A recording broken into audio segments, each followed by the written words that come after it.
అందరికీ first of all women's day special కాబట్టి అందరికీ హ్యాపీ ఉమెన్స్ డే. ఇక్కడ ఉన్న ఉమెన్స్ అందరికీ హ్యాపీ ఉమెన్స్ డే. ఈరోజు ప్రత్యేకత ఏంటి? ఉమెన్స్ డే కదా. బైబిల్లో కొంతమంది ఉమెన్స్ ఉన్నారా? స్త్రీలు ఉన్నారా? ప్రత్యేకపరచబడిన స్త్రీలు ఉన్నారా? వాటిలో ఒకరిద్దరు ముగ్గురు గురించి మనం నేర్చుకున్నాము. అయితే ముందు వారి గురించి నేర్చుకోవడం ముందు అందరూ కూడా మీ బైబిల్స్ ఓపెన్ చేసి సామెతలు 31వ అధ్యాయము 25వ వచనము చదవవలసిందిగా కోరుకుంటున్నాను. సామెతలు 31:25. బలమును ఘనతయు ఆమెకు వస్త్రములు. ఆమె రాబో కాలము విషయమై నిర్భయముగా ఉండు. చాలు. ఈరోజు దేవుడు మీకు చెప్తున్న మాట ఏంటి అంటే, బలమును ఘనతయు ఆమెకు వస్త్రములు. రాబో కాలపు విషయమైన గురించి ఆమె నిర్భయంగా ఉంటుందంట. ఇది దేవుడు మీకు ఇస్తున్న ఏమని చెప్పాలి వాగ్దానం. ఇక్కడ ఉమెన్స్ అందరికీ, మెన్స్ కూడా దేవుడు చెప్తున్న మాట ఏంటి అంటే, బలమును ఘనతయు నీకు వస్త్రములుగా ఉంటును. రాబో కాలం నుంచి గురించి నువ్వు నిర్భయముగా ఉంటావు. మనకి ఫస్ట్ ఉమెన్ ఎవరు దేవుడు క్రియేట్ చేసిన ఉమెన్? ఈవ్, హవ్వ కదా. అయితే నేను అంటాను, బైబిల్లో ఫస్ట్గా మొట్టమొదటిగా దేవుడి గురించి సాక్ష్యం ఇచ్చింది ఒక మహిళ. ఎంతమంది ఒప్పుకుంటారు? ఏసు పునరుద్ధానం గురించి కాదు. బైబిల్ ధర్మశాస్త్రం మొదలైన తర్వాత, సృజించిన తర్వాత దేవుడి గురించి సాక్ష్యం ఇచ్చింది ఒక మహిళ. ఎవరావిడ? శారా, హాగర్ కాదు. ఇంకా ఎవరికి తెలియదా? దేవుడి గురించి సాక్ష్యం ఇచ్చింది ఒక మహిళ. ఎవరంటే ఆవిడ హవ్వ. మన ఆదికి తల్లి ఉన్న ఆవిడే రీతు కూర్చుని బయట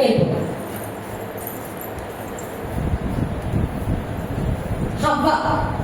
ఎందుకు హవ్వ అంటారంటే, ఆమె ఒక కుమారుని సంపాదించుకున్నప్పుడు ఏమని చెప్తున్నావా? చదువుదామా?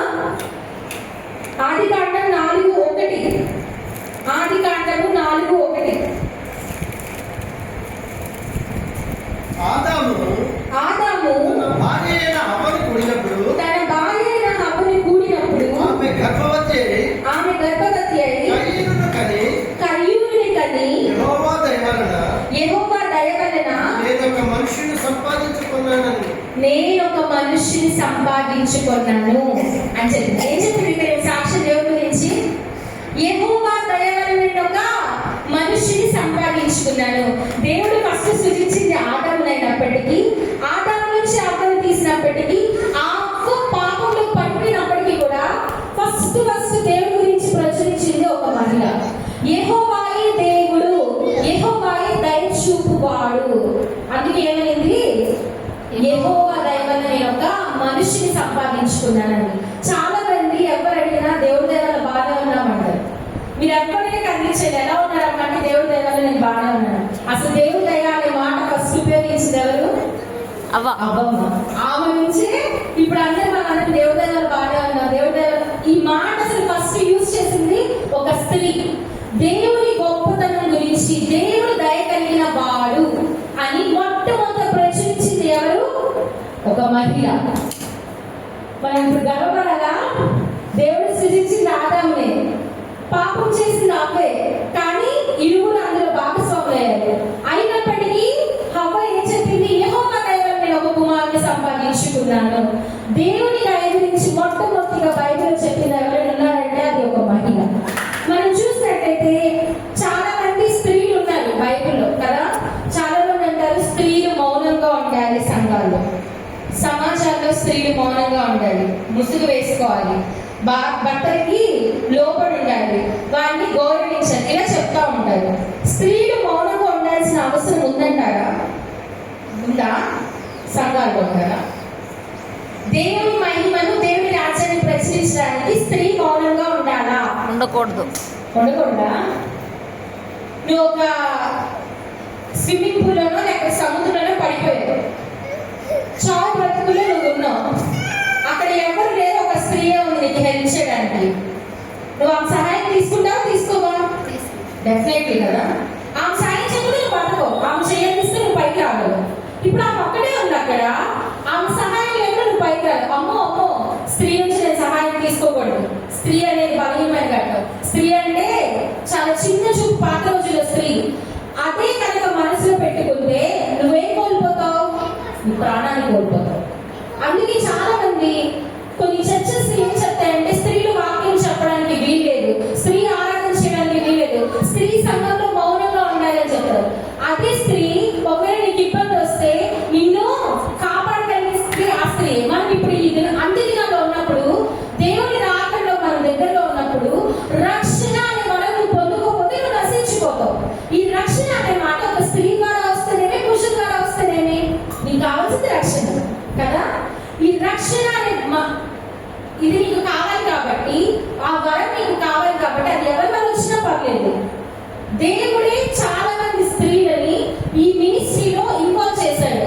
చాలా మంది అంటారు యేసుక్రీస్తు పుట్టాక యేసుక్రీస్తు ఆ రూల్ని తుడిచివేశాడంటారు. కానీ కాదు, ఏవో దేవుడి కాలం నుంచే స్త్రీలు నాయకులుగా ఉన్నారు, రాణులుగా ఉన్నారు, దేవుడి నామాన్ని ప్రశ్నించే వారిగా ఉన్నారు, దేవుడి నామాన్ని ప్రవచించి చెప్పేవారుగా ఉన్నారు, దేవుడి వాక్యాన్ని తెలియజేసే వారుగా ఉన్నారు.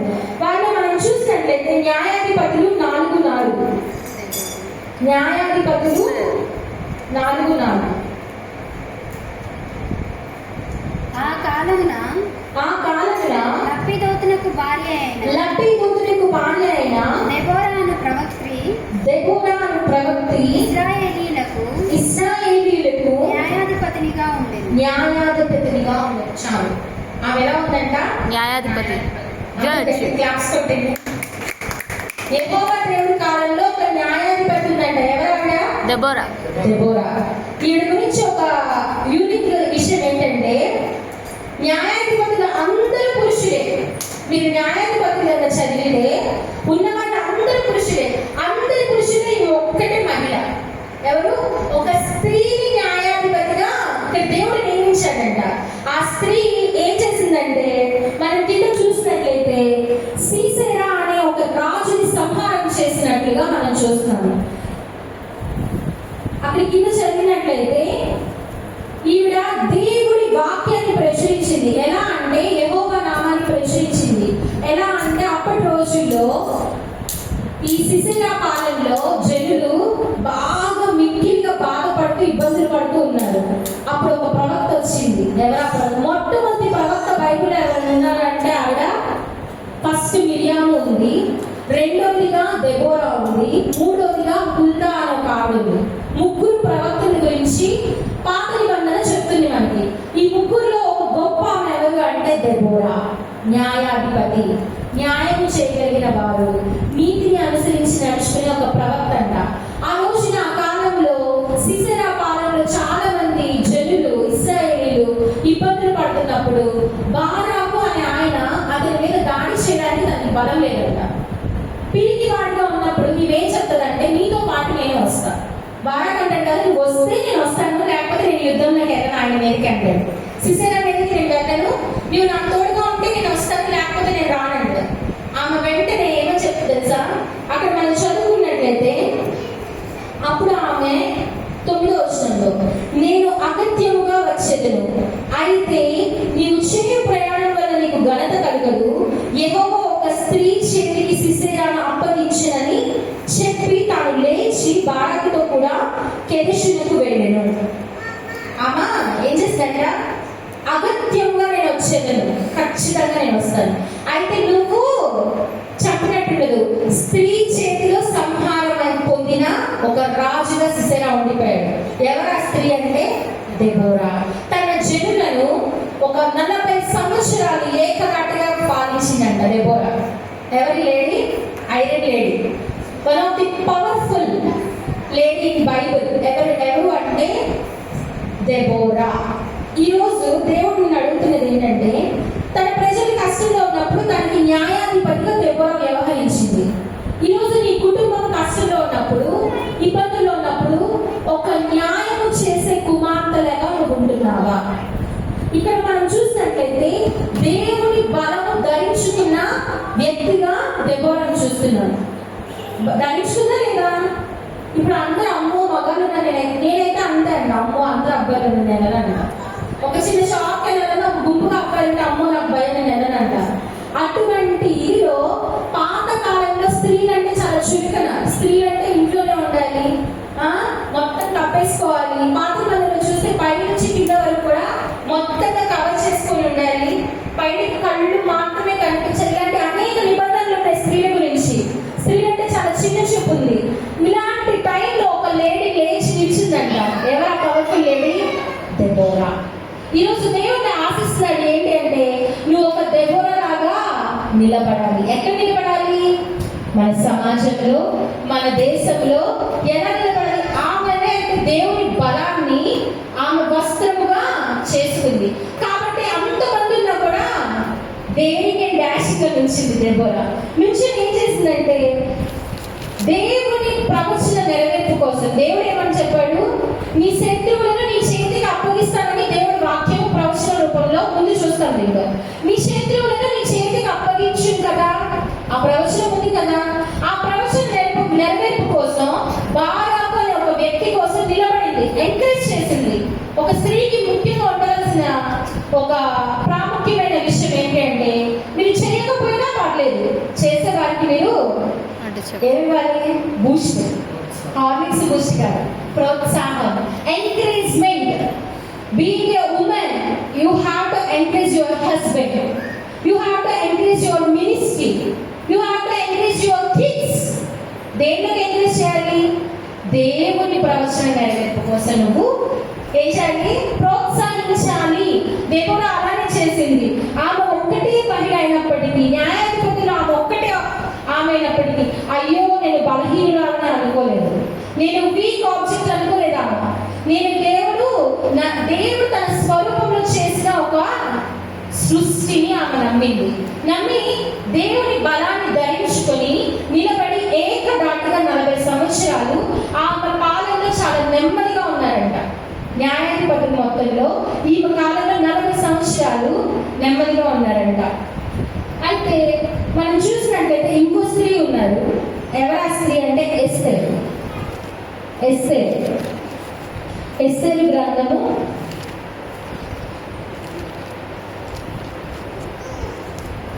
9 తర్వాత ఎస్తేరు.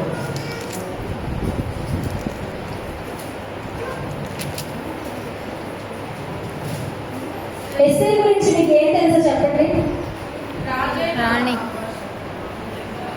ఎస్తేరు గురించి మీకు తెలిసింది ఏంటి? తన స్వజనులను రక్షించు.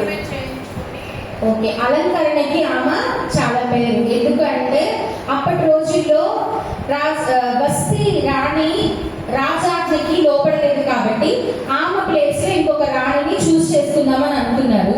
చూస్ చేసుకుందాం అనుకునే టైంలో ఏమైందంటే చాలా మంది కన్యకల్ని వాళ్ళు పోగు చేసి చెప్తున్నారు రాజుకి ఇలా స్వయంవరం ప్రకటిస్తున్నారు కాబట్టి మీరు దానిలో పాల్గొనవాలని. అప్పటి రోజుల్లో ఏంటంటే ఎవరైతే ఆ స్వయంవరంలో పాల్గొంటారో, ఆ ఇదిలో పాల్గొంటారో వారికి ఏదైతే అది ఇవ్వాలి. ఇప్పుడు నాకు పలానా రంగు వస్త్రాలు కావాలంటే తీసుకొచ్చేవారు, పలానా రకాలైన బుట్టలు కావాలంటే తీసుకొచ్చేవారు, పలానా హెయిర్ యాక్సెసరీస్ కావాలంటే తీసుకొచ్చేవారు. వాళ్ళు ఏది అడిగితే అది తీసుకురావాలి. ఇది కాకుండా అక్కడ వాళ్ళకంటే కొన్ని అలంకరణలు ఉంటాయి. అయితే మనం చూసినట్లయితే ఇక్కడ ఎస్తేరు రాజుకు ఆజ్ఞాపించిన హేటియాను ఒక ఆయన ఉంటాడు, అలంకరణ ఇవన్నీ మేనేజ్ చేసే ఆయన ఏదైతే ఇచ్చినా అది మాత్రమే వేసుకుంది, ఇంకా వేరే ఏం వేసుకోలేదు. ఇంకా నాకు వేరే ఏ అలంకరణ వద్దు అని చెప్పింది. అందుకే అంటాడు కదా ఆమె గురించి, స్త్రీలందరిలో కన్నా ఆమె దయాదాక్షిణ్యం పొందుకున్న ఆమె ఏంటంట. ఇక్కడ రాజరాజేశ్వరికి ఎవరు నచ్చారు? ఎస్తేరు ఒక్కటే నచ్చినట. అంతమంది ఉన్నారు, చక్కగా రెడీ అయిన వాళ్ళు ఉన్నారు, రమ్యంగా కనపడే వాళ్ళు ఉన్నారు. స్త్రీలందరిలోకి ఆమె దయాదాక్షిణ్యం పొందుకునే దానిలాగా తయారైందంట. రాజుకి ఆమె ఒక్కటే నచ్చిందంట ఉన్న వాళ్ళందరిలోకి. దానికి ఫేమస్ అని మనం చూస్తాం. ఎస్తేర్ గురించి. అయితే ఇదే ఎస్తేర్ గురించి వెరీ గుడ్ చెప్పు. తన వారి కోసం ఉపవాసం ఉండి తన జనులందరినీ కాపాడుతుందంట కదా. చదువుకుందామా ఎక్కడుందో? 4:15 ఎస్తేరు 4:15. నీవు పోయి షూషన్లకు కనపడిన యూదులందరినీ సమాజ మందిరములకు సమకూర్చి నా నిమిత్తము ఉపవాసం ఉండి 3 దినములు అన్నపానములు చేయకుండి నేను నా పనికత్తెలు కూడా ఉపవాసం ఉండును. ప్రవేశించుట న్యాయ వ్యతిరేక్తముగా ఉన్నను. నేను రాజు వద్దకు ప్రవేశించెదను. నేను నశించెదను. ఇక్కడ ఏమైంది? ఈ కథ మీ అందరికి ఎంతమంది తెలుసో తెలియదు, నేను చెప్తాను షార్ట్ స్టోరీ లాగా. మొర్దెకై కుమార్తె ఎస్తేర్ తన పినతండ్రి కుమార్తె ఎస్తేర్ని తెచ్చుకొని తన కూతురుగా పెంచుకుంటాడు. నీవు యూదురాలని ఎక్కడ చెప్పవద్దు, నీ జాతి గురించి చెప్పవద్దని పెళ్లి చూసుకునే టైంలోనే రాణి అవ్వకముందే ఆజ్ఞాపిస్తాడు మొర్దెకై. ఆజ్ఞాపించినప్పుడు ఆమె అలాగే ఉంటుంది. యూదులకి ఒక ఆచారం ఉంది. ఏంటిదంటే వారి ఎవ్వరికి మొక్కి నమస్కారం చేయదు. వారికి యూదులకు ఉన్న ఒక ప్రత్యేకత అది. ఎందుకంటే దేవుడికి తప్ప ఏ ప్రతిమకు నీవు మొక్కకూడదు, ఏ ప్రతిమను నువ్వు చేసుకోకూడదు, ఏ విగ్రహాలను నువ్వు చేసుకోకూడదు. దేనికి నువ్వు సాగిలపడి మొక్కకూడదు ఒక ఆజ్ఞ ఉంది మనకి 10 ఆజ్ఞల్లో. ఆ 10 ఆజ్ఞల్లో ఈ ఆజ్ఞని ఖచ్చితంగా ఫాలో అవుతారంట యూదులు. ఆ టైంలో రాజు కింద పనిచేసే హామాన్ అనే ఒక వ్యక్తిని రాజు హెచ్చించి గణపరిచి అతనికి ఒక పీఠాన్ని ఇచ్చాడు. అయితే ఈ రాజకుమారుని ప్రవేశించే వాళ్ళు ఎవరైనా సరే వచ్చి ఆయనకి మొక్కి వెళ్ళాలి. అయితే మొక్కకి ఏంటంటే మొక్కడానికి ఇష్టపడ్డా. చెప్పాడు, నువ్వు వచ్చి నాకు మొక్కేదాలని చెప్పాడు. అబ్బా నేను ఎందుకు మొక్కుతా, మా బ్రీడ్ వేరు మా బ్లడ్ వేరు అన్నట్టుగా పోజిచ్చాడు మొక్కకి. చూసాను చాలాసార్లు చెప్పాడు. వీళ్ళేంటి, వీళ్ళ జనాంగంలో కొంతమంది జనాంగం ఉన్నారు, వీళ్ళ ఆచారాలు వేరుగా ఉన్నాయి, మనం ఆచరించే ఆచారాలకి ఈ ఆచారం వేరుగా ఉంది అని గమనించాడు హామాను. గమనించి ఏం చేశాడు? రాజు దగ్గరికి వెళ్ళిపోయి రాజా మన మనుషుల్లోనే మన జనాంగంలోనే వేరే విధమైన ఆచారాలు ఆచరించే వారు ఉన్నారు. వారి వల్ల మీకు శ్రమ, వారు మనకి మొక్కడం లేదు, వారు మనకి శాస్త్రంగా పడట్లేదు అని చెప్పి రాజు చెప్పగానే రాజు ఉగ్రం తీసి ఆయనకి ఇచ్చి వాళ్ళు ఏం చేస్తారంటే అది చేయని అధికారం ఇచ్చేసాడట. ముద్ర ఉంగరం ఇచ్చేసాడట. ఇంకా హామాన్కి దొరికిందిగా. హామాన్ అనుకున్నాడంట, ఈయన ఒక్కడిని చంపితే ఏముంది, మొట్టకై చంపితే చాలా స్వల్ప సంగతి అనుకొని, మొట్టకై చంపితే చాలా స్వల్ప సంగతి అనుకొని బైబిల్లో ఉంది. ఈయన ఒక్కడిని చంపితే ఏం లేదు, ఈ దేశంలో ఉన్న ప్రతి ఒక్కరిని సమకూలుతాం. ఈయనకి సంబంధించిన ప్రతి వారు ఏ వీధిలో ఉన్నా, ఏ రాష్ట్రంలో ఉన్నా, ఏ జిల్లాలో ఉన్నా వారందరినీ పట్టుకొని తీసుకెళ్ళని ఆజ్ఞించేశాడు. వారందరూ ఇక చెప్పబడతారు ప్రతి ఒక్కరు. చదువుకున్నాం ఒకసారి అది 3:13 అదారు అని 12వ నెల 13వ దినమందు ఎవరునేమి, వృద్ధులనేమి, శిశువులనేమి, స్త్రీలనేమి, యూదులనందరినీ ఒక్క దినమందే బొత్తిగా నిర్మూలన చేసి వారి సొమ్ము కొల్లపుచ్చుకోమని తాకీదులు అంచి వారి చేత రాజు సంస్థానాలకి పంపబడతారు. ఏమైందంట? పిల్లలేమి, పెద్దలేమి, శిశువులేమి, వృద్ధులేమి, ఎవ్వలేమి అందరినీ గ్యాదర్ చేసేమనంట. ఒక్క రోజులో యూదా వారిని చంపేయాలి. ఇది ఆజ్ఞ. ఏంటిది? రాజు కూడా అధికారం ఇచ్చేసాడు హామానికి, నువ్వు ఇష్టం వచ్చింది చేయి. వారు మనకి అంగీకరించినప్పుడు మనకి వాళ్ళు వ్యతిరేకంగా నిలబడే రోజు వచ్చిందేమో, వారికి నువ్వేం చేయాలంటే వాళ్ళు నిర్మూలించండి, ఏమంటారు సర్వాధికారాలు ఇచ్చేసాడు రాజు. హామానికి దొరికింది. ఇంకా వదిలాడా? పాపం మొట్టగా ఒక్కడే చంపితే ఆయన ఈగో సాటిస్ఫై అవ్వదని చెప్పి తన ప్రజలు ఎవరైతే ఉన్నారో ప్రతి పట్టణాల్లో, ప్రతి సంస్థానాల్లో, రాజ సంస్థానాలన్నిటికంతా రాయించేశాడంట. రాయించడం అయిపోయింది, స్టాంప్ పట్టడం అయిపోయింది, గ్యాదర్ చేయాలంటం అయిపోయింది, చెప్పడానికి అన్ని దారులు ముసుకుపోయాయి. ఇంకా యూదులకి ఇంకా వేరే రాలేదు. వస్తే మొక్కి మామూలుగా ఉంటాయి, లేకపోతే చెప్పబట్టం. ఇంకా ఎవరికి వారికి ఒక్కటే వే, ఇంకా చావుకి వారిని అప్పగించుకోవడం. అయితే అప్పుడు ఒక స్త్రీ నిలబడిందంట. ఆమె ఘనత కలిగిన స్త్రీ. ఏంటి ఘనత? అనుకున్న ఘనత రాణి. రాజుకున్న ఇదేంటి అంటే రాజు యొక్క సంస్థానంలోనికి, రాజుల ప్రదేశంలోనికి ఎప్పుడు పడితే అప్పుడు ఎవరు రాకూడదు. ఈవెన్ రాణి అయినా సరే రాకూడదు. ఎవరైనా వచ్చారంటే వారికి మరణ శాసనము రచిస్తారన్నమాట.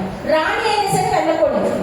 అయితే ఇక్కడ చూస్తే రాణి అంటుంది, నశిస్తే నేను నశిస్తాను, నేను నశించి సెల్ఫ్ సాక్రిఫైస్ చేసిందంట. ఎవరి కోసం?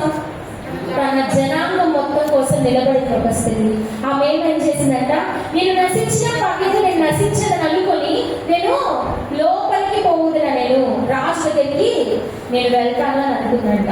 ఇక్కడ మనం చూసినట్లయితే ఎస్తేర్కి ఒక తగ్గింపు కానీ తనకి ఒక యూనిక్ యాక్టర్ అని చెప్పచ్చు. ఏంటి?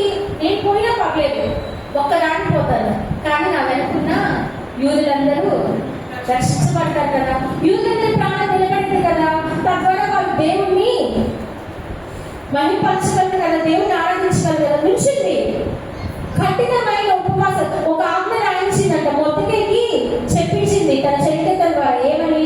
యూదులందరినీ గ్యాదర్ చేసి నువ్వు అక్కడ 3 రోజుల అన్నపానములు ముట్టుకోకుండా కఠినమైన ఉపవాసం చేసి దేవుడు అడగండి, దేవుడు మనకు ఒక దారి చూపిస్తాడండి. అందరూ గ్యాదర్ అయిపోయారు, వాళ్ళందరూ ఉపవాసాలు ఉన్నారు, ప్రార్థన చేస్తున్నారు. కానీ అంత అధికారం ఎవరి చేతిలో ఉంది? ఇక్కడ హామాను చేతిలో ఉంది. దేవుడు వారిని విడిపిస్తాడు లేదో అన్న భయము జనులకు ఉండింది. కానీ ఒక మిరాక్యులస్ గా ఒక ఆవిడ నిలబడి, నేను పోయినా పర్లేదు, నేను నశించిపోయినా పర్లేదు అని తన జాతి కోసం నిలిచిందంట. తన చిటికత్తలందరినీ జ్ఞానం చేస్తే 3 రోజులు ఆవిడ కూడా ఉపవాస దీక్ష చేసిన తర్వాత ఆమెకు ఒక ఆలోచన వచ్చింది, నేను విందు చేయించి నా రాజు నేను పిలిపిస్తాను అనుకుంటా. అయితే ఇక్కడ మనం చూసినట్లయితే విందు చేయించింది చాలా తగ్గింపుగా. రాజు నీకేం కావాలమ్మా? నీకు రాజు అంటాడు కదా, నీకు అధికారం ఉంది, ఎవరికి లేకపోయినా నీకు లోపలికి రావడానికి అధికారం ఉంది, నాకు మాట్లాడడానికి అధికారం ఉంది, ఏం కావాలమ్మా అంటే ఆమె చాలా తగ్గింపుతో, నేను నా జనాంగం నశించిపోతున్నాడు అని రాజు దగ్గర, నువ్వు నశించిపోతుంటే నీ జనం ఏం మాట్లాడుతున్నావు, నువ్వు రానివి అని రాజు చెప్తున్నాడు. కాదు అని చెప్పి ఆవిడ తగ్గింపుగా రాజు దగ్గరికి వెళ్ళి అడుగుతుంది. నా జనాంగము నన్ను నిర్వీర్యం చేయడానికి రాజాజ్ఞ వెళ్ళిపోయింది. రాజు సంస్థానాలకు అన్నిటికీ లేఖలు ఇవ్వబడ్డాయి. ఆ లేఖలు ఏంటంటే యూద జనాంగాలందరినీ నిర్మూలన చేయాలని. అంత ధైర్యం చేయగలిగిన వాడెవడని అడుగుతాడు రాజు. నా స్త్రీని, రాణిని, నా రాణిని చంపడానికి ధైర్యం చేసిన వాడెవడు, నువ్వు తీసుకురా నా ముందు అంటే ఎవరో కాదు, ఈ హామానే అని చెప్తుంది. ఈ హామానే అని చెప్తుంది. ఇక్కడ మనం చూసినట్లయితే ఎస్తేర్లో తను తగ్గించుకొని తను పోయిన పక్కన సాక్రిఫైస్, ఒక త్యాగం చేసింది. ఎవరి కోసం? ఆమె రాణి పొజిషన్ లో ఉంది, ఆమెకేం కాదు. యూదా జనాన్ని నిర్మూలన చేసిన ఆమెకేమి కాదు కదా, ఎందుకంటే ఆమె రాణి అనే పొజిషన్ లో ఉంది. బట్ కానీ ఆమె నిలబడలేదు, ఆమె స్వార్థం చూసుకోలేదు. ఒక త్యాగం చేయడానికి తన మనసును తాను కఠినపరుచుకుంది. కఠినపరచుకోవడమే కాదు, ఉపవాస దీక్ష చేసిందంట. ఏ దీక్ష?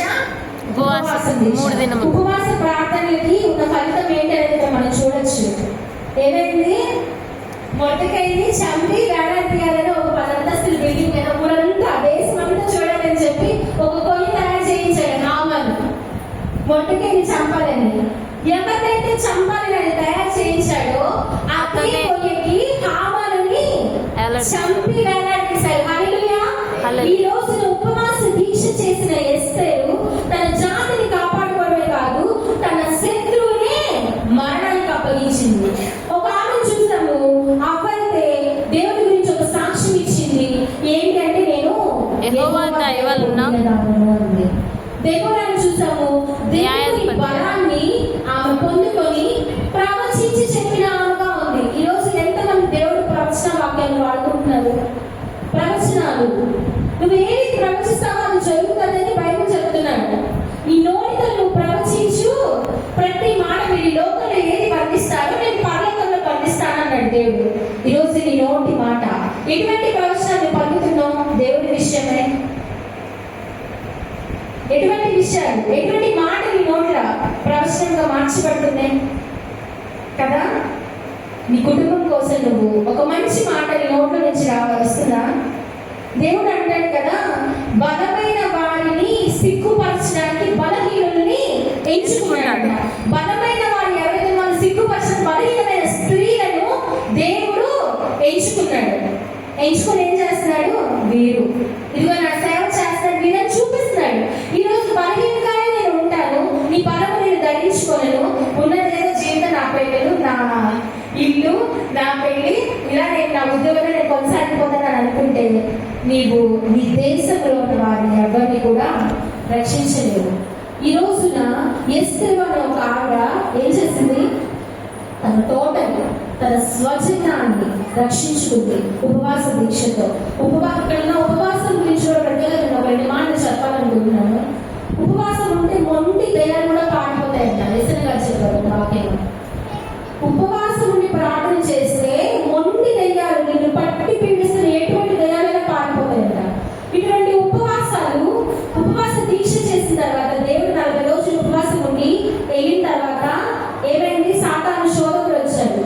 శోధించడానికి ప్రయత్నించింది, కానీ ఏం చేసింది? ఎక్కడి నుంచి వచ్చిందంటూ వెళ్ళిపోయింది. సాతాను శోధించగలగడానికి మనలో ఒక ఆయుధం ఉపవాస దీక్ష. ఈ 40 రోజులు చాలా మంది ఉపవాసాలు ఉంటారు. ఏంటంటే లెంట్, 40 రోజులకి ఫాలో అవ్వాల్సింది ఏంటా మనము? సియోని కుమారి ప్రాకారమా లేవు, రేయి మొదటి జామున నీవు లేచి నీళ్లు గుమ్మరించినట్టు నీ హృదయమును నా సన్నిధిలో గుమ్మరించి అడుగుతాడు. మనం రేయి మొదటి జాములు కదా, ఆఖరి జాములు వేస్తాం, అవునా?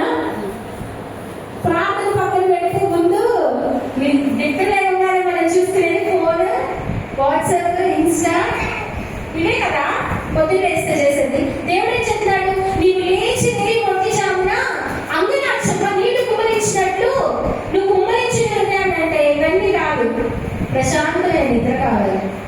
ఇవన్నీ చేస్తాం, దేవుడికి కావాల్సిన కార్యాన్ని సఫలం చేయగలరా? లేదు కదా. ఇక్కడ మనం చూసినట్లయితే సామెతల అధ్యాయంలోనే 31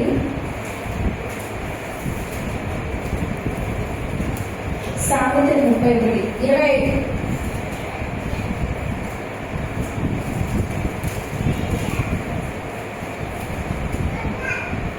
26 మనం చదువుతున్నాం. జ్ఞానము కలిగి తన నోరు తెరుచును, కృపగల ఉపదేశము ఆమె బోధించును. ఆమె తన ఇంటి వారి నడతను బాగుగా కనిపెట్టును, పని చేయకుండా ఆమె భోజనము చేయదు. ఆమె కుమారులు లేచి ఆమె ధనురాలందరూ. చాలా మంది కుమార్తెలు పవిత్రతా ధర్మం అనుసరించి ఉన్నారు, కానీ వారందరినీ నీవు మించిన దానము అని ఆమె పెళ్లికి అనుకో.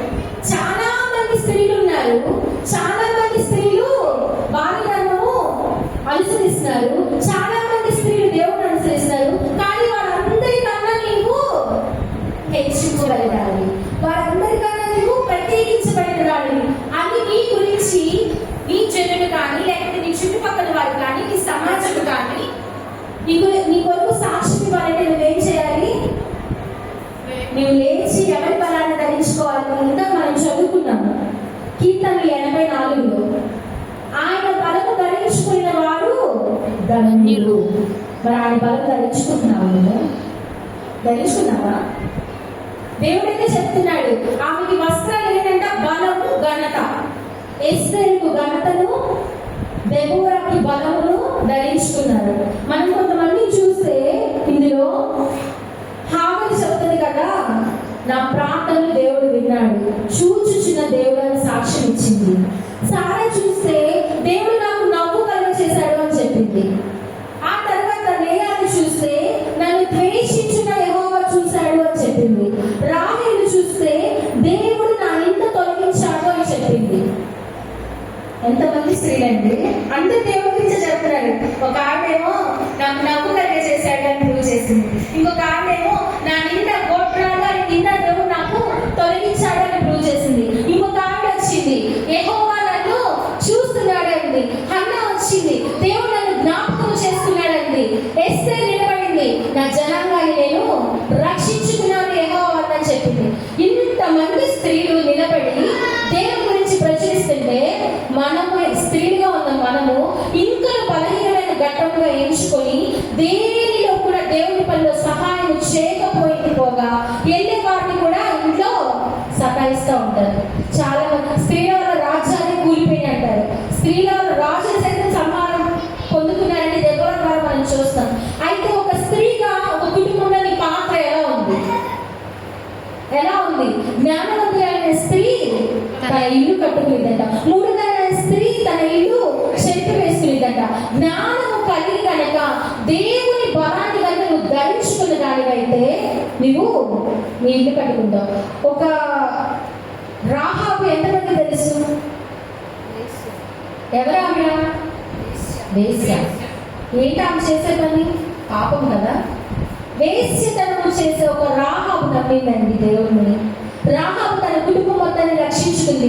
వేరు చూడడానికి వచ్చిన వాడిని ఒక అబద్ధం చెప్పి మరీ దాచిపెట్టిందంట. ఆమె ఒక వేశ్య కదా, ఆమె ప్రాణాలు రక్షించుకోవచ్చు. కానీ ఎవరైతే నీ దగ్గరికి వేడి వాళ్ళు వచ్చారంట కదా అని అడిగినప్పుడు ఆమె దాచిపెట్టి ఏం చెప్పింది? అక్కడ అధిపతులకి అబద్ధం చెప్పింది. ఎందుకు అబద్ధం చెప్పింది అంటారు? ఆమె నమ్మింది. ఆమెకేం తెలియదు, యెహోవా దేవుడు ఎలా ఉంటాడో తెలియదు. యెహోవా దేవుడు ఎలాంటి కార్యాలు ఆమె పట్ల కానీ ఆమె పట్టణంలో కానీ ఆమె ముందు చేసింది కానీ ఎవరికీ తెలియదు. కానీ ఆమె వినిందంట. ఏమని? ఎర్ర సముద్రాన్ని పాయలుగా చేశాడు ఒక ఆయన అని విని విశ్వసించిందంట. మనం అయితే చదువుకుంటాము, వినుట వలన విశ్వాసము అనుగ్రహింపబడిన వినుట వలన విశ్వాసం అధికమైన మాట కూడా పాడుకుంటాం. అయితే విని దాన్ని బట్టి విశ్వసించే స్త్రీలు ఈరోజు ఎంతమంది ఉన్నారు ఈ సంఘంలో? ఎంతమంది ఉన్నారు? ఒక వేసేవారు ఉందా? థ్యాంక్స్. ఫోన్లో ఒక్కలన్నా చేయతారు. ఒక వేసి నమ్మిందండి. జస్ట్ వినిందంటే పలానా యెహోవా అని ఆయన ఘనకార్యాలు చేస్తారంటే కదా, శూర్యకార్యాలు చేస్తారంటే కదా. సరే చేస్తాడు కదా, నాకు ఏం చేయదు, నా కుటుంబం వారిని మాత్రం నన్ను రక్షించండి అని అడిగిందంట ఆవిడ. దానివల్ల ఏమైంది? యెహోవాయే దేవుడు అని నమ్మింది. ఈ రోజున మన ఇంట్లో మనం 100 కార్యాలు చేస్తాం. పుట్టిన దగ్గర నుంచి ఈ రోజు మనం బ్రతుకున్నట్టు కారణం కదా, దేవుని కృపే కదా. ఆయన పాట పాడతారు కదా, బ్రతుకు మెతుకు ఉన్నాయంటే కేవలం నీ దయ, ఆరోగ్యం ఉద్యోగం ఉన్నాయంటే కేవలం నీ దయ, క్షేమం ఉందంటే కేవలం నీ దయ, ఇవన్నీ ఉన్నాయంటే నీ దయ అని ఆయన పాట రాశారు. నిజమే కదా, అశ్చర్య అంటూ రాశారు. ఇవన్నీ కార్యాలు మన ఇంట్లో మనం చూస్తా కూడా వింటనే ఉంటాము దేవుని వాక్యము, హృదయాన్ని మాత్రం తీసుకోము. హృదయం అనే పలకలేదు దాన్ని రాసుకొని నెమరు బైబిల్ చెప్తుంది. ఈ రోజున్న స్త్రీలు ఏం చేస్తున్నారు తెలుసా? దేన్ని తీసుకుంటున్నారు? సోషల్ మీడియాని తీసుకుంటారు. బైబిల్ తీసుకోవట్లేదు చేతిలోనికి. దేన్ని తీసుకుంటున్నారు? ఏదైతే పాడు చేయడానికి రెడీగా ఉందో దాన్ని పట్టుకుంటున్నారు. విలువైన దాన్ని వదిలేస్తున్నారు. దేవుని వాక్యంలో కానీ లేకపోతే దేవుని ప్రార్థనలో కానీ అమూల్యమైన ఆణిముత్యంగా ఉండడానికి ఈరోజు ఏ స్త్రీ ఇష్టపడట్లేదు. పరపురుషుని వ్యామోహంలో పడి పిల్లల్ని, కాపురాన్ని, సంసారాన్ని నాశనం చేసుకోవడంలో 30% క్రైమ్ రేట్ ఉందంట. Women crime rate, women's crimes లో 30% ఎక్సీడ్ అయ్యారంట 2022 చూస్తే, లెక్కల ప్రకారం చూస్తే. అసలు ఉమెన్ ఎలా ఉండాలంటే బైబిల్ చాలా క్షుణ్ణంగా 31 అధ్యాయం చదివితే గుణవతి అయిన భార్య దొరికిట అరుదు, అటుది నృత్యము కంటే విలువైనది. ఇంత చక్కగా బైబిల్ చెప్తుంటే ఏం చేస్తుంది? డ్రమ్ముల్లో పెట్టి, కుక్కర్లో పెట్టి మటాష్ ఎంత గ్రైండర్లో పెట్టుకున్నాడు మహానుభావుడు. దేవుడేమో నువ్వు ఇలా ఇది ధరించుకోమా, నా బలాన్ని నాకంటే ధరించుకో, నువ్వు గడిరాలు అవుతావు. 84 అధ్యాయంలో ఒకసారి చదువుతాం. నాకు అది పొద్దున మనం చదువుతున్నప్పుడు మీరు నీ వలన బలమునందు మనుష్యులు ధన్యులు 84:5 కీర్తనలు 84:5. నీ వలన బలము నందు మనుష్యులు ధన్యులు, జ్ఞాపకం మార్గములు వారికి అతి ప్రియములు, వారి బాకాలో వెళ్ళి దాన్ని జనమయంగా చేయుడు. బాకాలో వెళ్తారంట ఏడుపు, bag of death. Last time వాక్యం విన్నారు కదా బాకాలో గురించి. ఆ లోయలో వెళ్తుంటారంట, దాన్ని జనమయంగా నింపుతారంట. శ్రేష్టమైన వాక్యముతో వారి జీవితాన్ని వారు నింపుకుంటారు. వారి మార్గములు వారికి అతి ప్రియములుగా ఉంటాయంట. తొలకరి వాన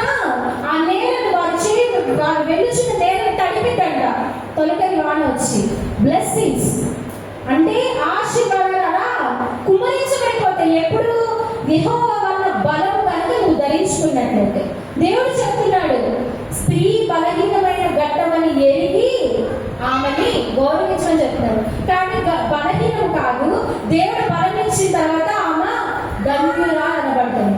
ఇక మీదట ఒక కన్యక మరియ దగ్గరికి దేవుడితో చేసి చెప్పింది, నీవు దీవెన నొందిన దానవు, ఇకపై అందరూ నిన్ను ధన్యురాలందరూ. ఎందుకు? ఆమెలోకి వచ్చిన బలం ఎటువంటి బలం? పరిశుద్ధాత్మ బలం ఆమెను కమ్ముకున్నప్పుడు ఆమె గర్భవతి కుమారుని కలిగింది.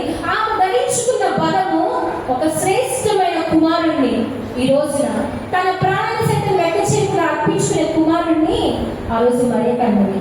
ఇక్కడ చూస్తే రాహాబు వేశ్య, తను చేసే పని చెడ్డది, తన పాపంలో మునిగిపోయినది, ప్రతి ఇంటిని కొల్లగొట్టే ఒక వేశ్య దేవుని నామాన్ని నమ్మి విని విని విశ్వసించింది. ఈరోజు వింటమే కాదు, కొన్ని వేల కాలాలు జరుగుతాయి మన జీవితంలో. ఈ రోజు నువ్వు బ్రతుకున్నావు అంటే అది కృపే. మరి చాలా మంది అనుకుంటారు ఇశ్రాయేలు కాలంలో దేవుడు వాళ్ళ కళ్ళ ముందు సముద్రం చీల్చాడు, లేకపోతే యోర్దాను వేరే ఊరికి పారిపోయింది, ఎక్కువ కోట్లు కూల్చాడు అన్ని కళ్ళ ముందు చూసినప్పుడు ఎవరైనా నమ్ముతారంటారు. అంతకన్నా గొప్ప కార్యం మన కళ్ళ ముందు జరగట్లేదా? ఎన్నో యాక్సిడెంట్ అవుతుంది, నువ్వేం పోవట్లేదే? ఏ దేవుడు కారణం కాదా? అనేక మంది జబ్బులతో ఇబ్బందులతో హాస్పిటల్స్ బెడ్ మీద పడుకుని ఉన్నారు. ఆ పరిస్థితిని కళ్ళు చేయలేదు దేవుడు. ఏ దేవుడు గొప్ప కారణం? మరి దీన్ని బట్టి సజీవుని కూడా దేవుడు చూపిస్తారని మనం చెప్తాము, కానీ దాన్ని మనము ఆచరించదు. ఇంకా ఇవ్వాలి అని అనుకుంటామే, కానీ ఇచ్చిన దాన్ని బట్టి దేవుణ్ణి స్తుతించే మనుషులు తక్కువ. ఈ రోజున ఒక దెబ్బలో నిలబడింది, దేవుని ప్రవచనాన్ని ప్రవక్తగా నిలబడి ప్రచురించింది. ఒక రాజుని సంహారం చేసే ఒక అధికారం కలిగిన స్త్రీగా ఆమె కొనియాడబడింది. ఎస్తేరు నిలబడింది, తన జాతిని ఉపవాస దీక్షతో కాపాడుకుంది. రాజు యొక్క దయను పొందుకునేది, దేవుడి దయను పొందుకునేది. తను మాత్రమే కాదు, తన జనాంగం మొత్తం కూడా రక్షింపబడ్డారు. వేసి నిలబడింది, తన కుటుంబాన్ని రక్షించుకుంది. ఈ రోజున ఒక ఉమెన్ ఒక ఇంటికి పరిమితం అవ్వడానికి వీలు లేదు. చాలా మంది ప్రపంచంలో స్త్రీలు మాకు ఉన్న ఇది చాలు, దీనిలో దేవుని స్థుతించుకుంటూ మేము బతుకుతామని అనద్దు. మనం ఇవ్వాల్సిన, మనం చేయవలసిన కార్యాలు చాలా ఉన్నాయి. కోట చాలా విస్తారంగా ఉంది. పనివారు చాలా తక్కువ మంది ఉన్నారంట. ఈ తక్కువ మందిలో ఉన్నప్పుడు నువ్వు వారిలో ఒకదాన్ని వెళ్తే ఏమవుతుంది? ఆ కోటని నువ్వు పోయగలవు. ఇంకా నేను బలహీనరాన్ని, నేను అల్పురాన్ని, నేను అజ్ఞాని అని అనుకోవద్దు. బలమైన వారిని ఎక్కిరించడానికి బలహీనమైన నిన్ను దేవుడు వాడుకున్నాడు, నిలబెడతాడు. ఆయన నీకు వస్త్రముగా ఏమిచ్చాడు? ఆయన బలాన్ని, ఆయన ఘనతని ఇచ్చాడు. ఈ బలాన్ని ఘనతని ముందు చూపించిన వారిగా నువ్వు వాడుకుంటున్నావా? వాడుకోలేకపోతే నువ్వు బయటికి రావాలని దేవుడు ఆశిస్తున్నాడు. ఆ ఇంటికి నువ్వు పరిమితం అవ్వద్దు, ఆ ఉద్యోగానికి నువ్వు పరిమితం అవ్వద్దు. నేను ఉద్యోగం చేసే దగ్గర ఒక 5-6 స్టూడెంట్స్ నేను దేవుడికి నడిపించాను. నేను చాలా ప్రౌడ్గా చెప్పుకుంటాను. ఎందుకంటే దేవుడు నాకు చూపించిన ప్రతి విషయము, దర్శన విషయం చూపించిన ప్రతి విషయము ఆ బిడ్డకి చెప్పినప్పుడు దేవుని ఎరుగని ప్రజలు దాన్ని నమ్మి స్వీకరించారు. ఈయన ఒక దేవుడు ఉన్నాడని తెలుసుకొని అసలు చర్చి చూడని చర్చికి రావడం స్టార్ట్ చేశారు. మేరీ స్లెస్సర్ అని ఒక ఆవిడ స్కాట్లాండ్లో పుట్టింది. ఒక మిషనరీ, ఆమె క్రిస్టియన్ మిషనరీ. ఆమెకి చిన్నప్పటి నుంచి తన తండ్రి ఆల్కహాలిక్ అనమాట, తాగి వేధిస్తూ ఉండేవాడు. ఆ వేదనలో చాలా భాగంలో ఆమె కొన్నిసార్లు బయటకు చలిలోనే పడుకోబెట్టాడు, లోపలికి కూడా రాణించేవాడు. కానీ ఆమె తల్లి దేవుడు ఎక్కిందంట. అప్పుడు నిర్ణయించుకుంది, తన ఫ్రెండ్ ద్వారా, తన ఫ్రెండ్ పరిశుద్ధంగా ఉంటుంది చూసి, ఈమె ఇంత పరిశుద్ధంగా ఉంటుంది కదా, ఈమె ఎవరు దేవుడు అనుసరిస్తే అనుసరించాలనుకుని తన ఫ్రెండ్ నడుస్తున్న దారిలో నడిచిందంట. ఎవరు? Mary Slessor. నడిచి వాళ్ళ అన్నయ్య ఈమె ఒక వాగ్దానం తీసుకున్నారు. ఏంటి? నిలబడితే దేవుని కొరకు నేను నిలబడాలి. వాళ్ళ అమ్మ వాళ్ళని ఆపలేదు. శ్రమైనా పర్లేదు, నా బిడ్డ దేవుడి కోసం నిలబడితే చాలనుకుంది. పంపించినప్పుడు ఆమె కొన్ని ప్రదేశాలకు వెళ్ళింది. ఎటువంటి ప్రదేశాలు అంటే నరబలులు, నరహత్య, కవల పిల్లలు పుడితే చంపేస్తారంట. ఆఫ్రికా ఖండంలో ఆమె మిషనరీగా వచ్చినప్పుడు అది ఎంత అన్యాయమైన పట్టణం అంటే ఒక్యాంగ్ అని ఒక ప్లేస్ అన్నమాట. ఆ ప్లేస్ లోకి మిషనరీకి వెళ్ళాలంటే చాలా మంది భయపడతారు. వచ్చిన వాళ్ళు కూడా మటర్ అటాక్ చేసి పంపించేస్తారు. అట్లాంటి ప్లేస్కి వెళ్ళింది. వాళ్ళ వస్తువులను దాన్ని ఫాలో అయింది. వాళ్ళు ఎలా ఉంటారో చూసింది. ఇది కాదు కవలి వెళ్ళిపోతే దాన్ని వాళ్ళు ఏమంటారు, ఇది శాపంగా భావించి వాళ్ళు చంపేస్తారంట. అలాంటి కవల పిల్లలు 50 కవలను కాపాడుకుంటారు. 50 కిడ్స్ని ఫస్ట్ వెళ్ళిన ఒక 3-4 వారాల్లోనే ఆవిడ వెళ్ళి ఆ కవలన్నీ కాపాడింది. ఇది కాదు భక్తి, ఇది కాదు మార్గం, నిజమైన మార్గం ఇది. నరబలిస్తే దేవుడు కాదు, నరబలి కోరేవాడు దేవుడు కాదు, నైవేద్యాలు కోరేవాడు దేవుడు కాదు అని నిజమైన దేవుణ్ణి చూపించింది మేరీ స్లెస్సర్. ఆమె 50 ఏళ్ళకి తన కాళ్ళు పడిపోతే కీళ్ళ వాతం వచ్చి నడలేని పరిస్థితి వస్తే వీల్ చైర్లోనే ఆమె సువార్త చెప్పిందంట మిషనరీగా. 60 ఏళ్ళకి ఆమె ప్రాణం పోయింది. ప్రాణం పోయేటప్పటికి ఆఫ్రికా తెగ మొత్తం కూడా బయలుదేరాలని నడపలని ఇవన్నీ చేసే వారందరూ కూడా దేవుళ్ళలోకి మార్చబడ్డారు. ఈరోజు దేవుడు నిన్ను అడుగుతున్నది ఏంటంటే, ఒక వేశ్య నిలబడింది కదా, ఒక వేశ్య పాపాత్ములైన స్త్రీ నిలబడింది. కన్నీళ్లతో తన కాళ్ళు కడిగి తన కూర్లతో మన పాట పాడుకుంటాం కదా. జాతి కొరకు ఉపవాస దీక్షతో పోరాడిన ఎస్తేరురాలిరా, నీతి కొరకు తన అంతలు విడువక హత్తుకున్నారు తమ ప్రేమరా.